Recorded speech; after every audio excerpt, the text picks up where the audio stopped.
Mediji i novosti. Današnji tinejdžeri u Brazilu, Rusiji i SAD-u video sadržaje uglavnom konzumiraju putem interneta, a ne preko klasične televizije. U Hrvatskoj 10 najboljih internet stranica u kategoriji Mediji i novosti za 2006. godinu su Banka magazin,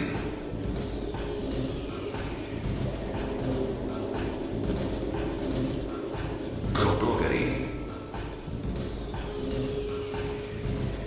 Dnevnik, Halter, Jutarnji,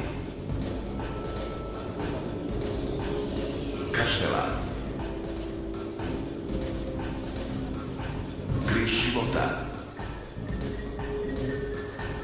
Kroeos,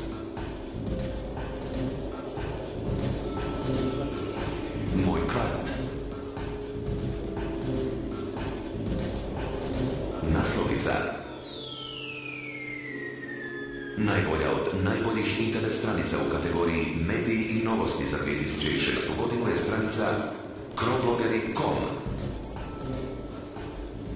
I sada molimo da nam dođe osnivač ove stranice, gospodin Josip Šopčović. Groblogeri je zanimljiva stranica koja bi trebala biti polazna točka za otkrivanje svijeta hrvatskih blogova.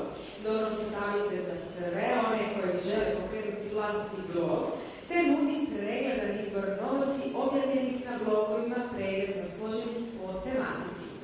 Najveća prednost leži u činjenici da iza blogova stoji entuzijazam njihovih pokretača koji izgrađuje i popularizira potpuno novi način masovnog i individualnog komuniciranja.